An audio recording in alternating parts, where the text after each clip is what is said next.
మారిన తర్వాత దురదృష్టవశాత్తు నిజంగా ఈ ప్రాంతపు రైతన్నల దురదృష్టం ఏమిటి అంటే మా ప్రభుత్వం రాకపోవడం. మళ్ళీ ప్రభుత్వం మారిన తర్వాత ఈ ప్రాజెక్టుకు మళ్ళీ చంద్రగ్రహణం పట్టింది. రహస్య ఒప్పందం చేసుకుని రాష్ట్రానికి రాయలసీమకు తీరని అన్యాయం చేశాడు చంద్రబాబు నాయుడు. కేవలం జగన్కి ఎక్కడ క్రెడిట్ వస్తుందో అని చెప్పి.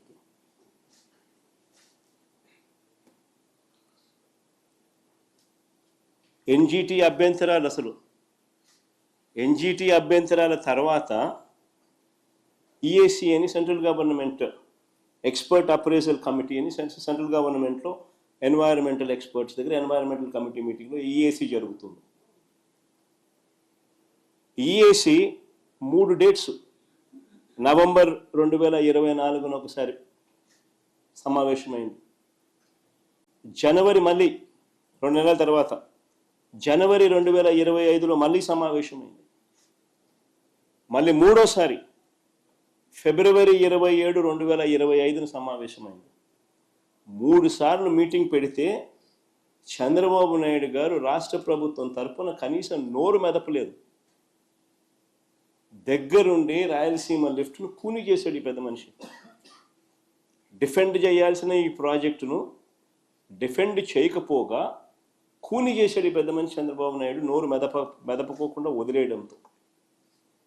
డేట్ల మీద డేట్లు ఇచ్చి స్టేట్ గవర్నమెంట్ ఆసక్తి చూపకపోవడంతో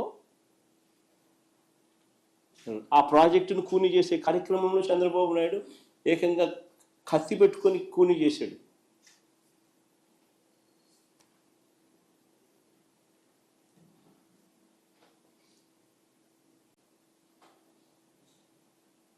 చంద్రబాబు నాయుడు గారు అసలు ఈ ప్రాజెక్టే వేస్ట్ అన్నట్టుగా తాను మాట్లాడతాడు, తన మనుషుల చేత మాట్లాడిస్తాడు. ఆశ్చర్యకరమైన మాటలు మాట్లాడతారు వీళ్ళు.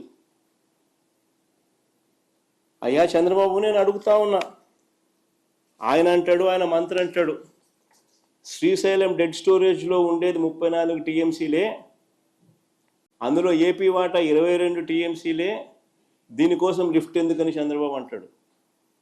అయ్యా చంద్రబాబు, నీవు అసలు మనిషివేనాయా? నీకు అసలు బుద్ధి జ్ఞానం ఉందా అని అడుగుతా ఉన్నా. డెడ్ స్టోరేజ్ సంగతి దేవుడు ఎరుగు. అటువైపున 777 అడుగుల నుంచి 825 అడుగులకే రోజుకి 8 టీఎంసీలు శ్రీశైలం నుంచి ఖాళీ అవుతూ ఉన్నాయి. 881 అడుగులు ఎప్పుడు చేరుతాయి?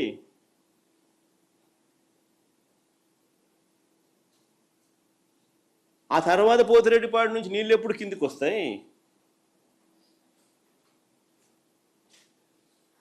ఈ ప్రాజెక్టు ఉండడం వల్ల నీకు 800 అడుగుల్లోనే నువ్వు కూడా 3 టీఎంసీలు డ్రా చేసుకునే కెపాసిటీ, ఒక ఇన్సూరెన్స్ నీకు ఉంటుంది. ఈ మాత్రం కూడా జ్ఞానం లేదు పెద్ద మనిషికి. ఇంకా చంద్రబాబు నాయుడు గారు ఇంకా ప్రాజెక్టును ఇంకా కన్ఫ్యూజన్ క్రియేట్ చేయాలనే ఉద్దేశంతో ఈ పెద్ద మనిషి చంద్రబాబు నాయుడు గారు రాష్ట్ర ప్రయోజనాలను, కరువు పీడిత రాయలసీమ నెల్లూరు ప్రయోజనాలను చులకన చేసి కూడా మాట్లాడుతూ ఉన్నారు.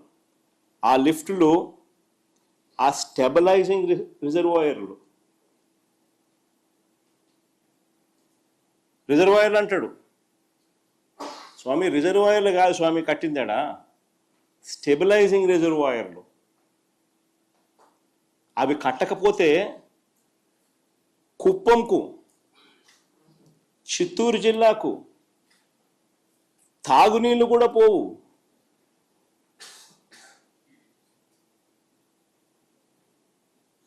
తాను పుట్టింది చిత్తూరు జిల్లా, ఆ జిల్లా మీద మమకారం లేదు. కుప్పం ప్రజలు ఓటు వేసి గెలిపిస్తే ఆ కుప్పం ప్రజల మీద ఆ కృతజ్ఞత కూడా లేదు. హంద్రీ నీవా ద్వారా ఉమ్మడి చిత్తూరు జిల్లా ఎంత దూరం ఉందో తెలుసా?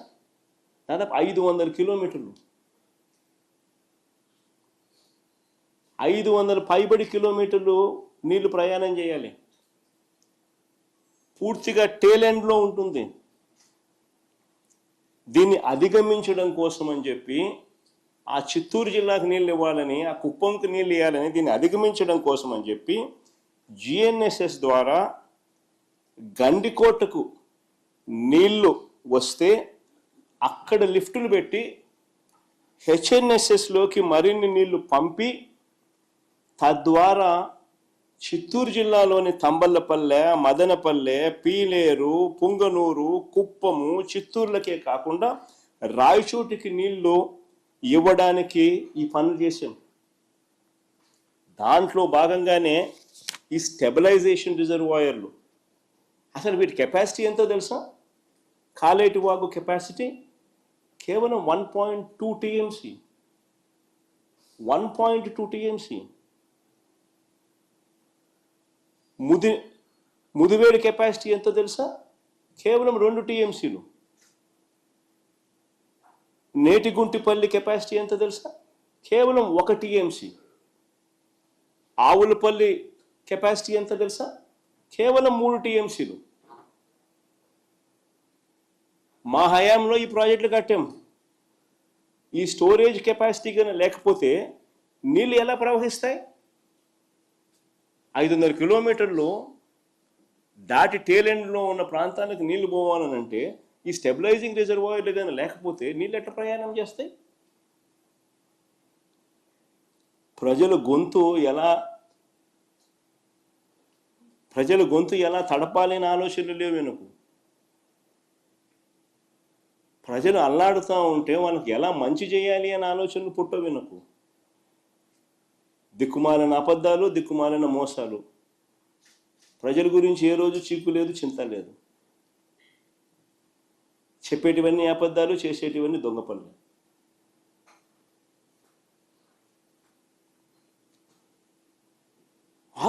అసలు అందరూ కూడా గుర్తుపెట్టుకోవాల్సిన వాస్తవమైన విషయం ఏమిటో తెలుసా? రాయలసీమ లిఫ్ట్ ప్రాజెక్ట్ అనేది కొత్త ప్రాజెక్ట్ కాదు. It is not a new project. Rayalaseema, Nellore, చెన్నైకి తాగునీటి అవసరాలు తీర్చడానికి కరువు పీడిత రాయలసీమ, నెల్లూరుకు అదివరకే చేసిన కేటాయింపుల మేరకు ముందే కట్టి ఉన్న రిజర్వాయర్లకు నీటిని సప్లిమెంట్ చేసే లిఫ్ట్ ఇది.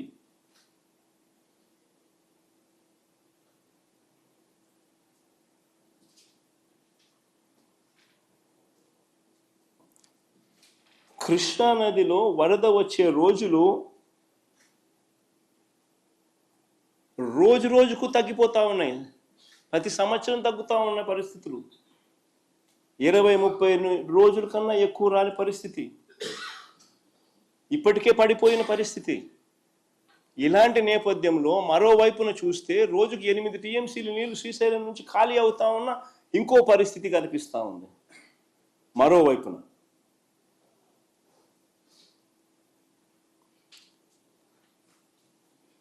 లిఫ్ట్లు ఒకవైపున అయితే రెండో వైపున ఎడాపెడా ఆపరేట్ చేస్తూ ఉన్న పవర్ హౌస్ ఆపరేషన్స్.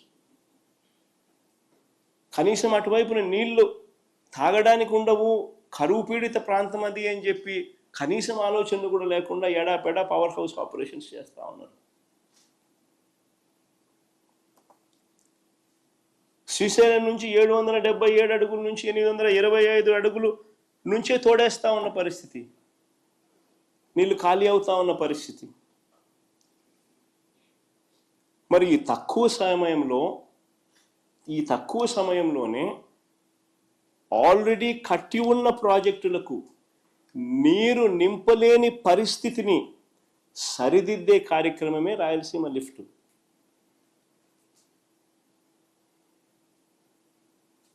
ఎన్ని అధిగమించి ఇప్పుడే పరిస్థితి 20 రోజులు 30 రోజులు రావడంలో నీళ్లు.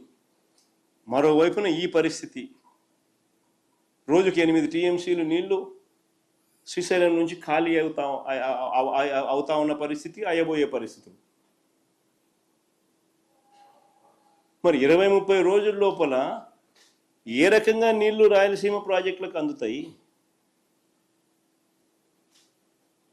దాన్ని సరిదిద్దే కార్యక్రమమే ఈ రాయలసీమ లిఫ్ట్. కొత్త రిజర్వాయర్లు ఏం లేవు దీంట్లో. ఉన్న రిజర్వాయర్లకు నీళ్ళు అష్యూర్డ్గా పోయి పంపించే కార్యక్రమమే ఈ project.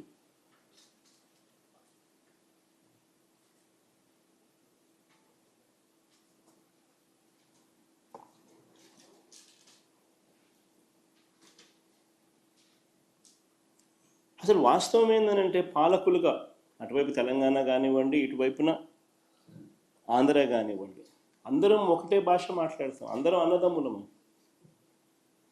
Nobody is against the other. Telangana ప్రాంతంలో వాళ్లకు నష్టం చేయాలని జగన్ ఏ రోజు ఆలోచన చేయడు, తపన పడడు, తాపత్రయపడడు. అయితే మా ప్రాంతంలో ఉన్న మా వాళ్ళకు మాత్రం నష్టం జరగకుండా చూసుకునే కార్యక్రమం కూడా చేయడం మా ధర్మం. కొత్త రిజర్వాయర్లు ఏమి కట్టడంలా, ఉన్న రిజర్వాయర్లకే నీళ్లు ఖచ్చితంగా ఆ రిజర్వాయర్లకు చేర్చగలిగే కార్యక్రమం చేయలేకపోతే చరిత్రహీనులమవుతాం. This is what we have done.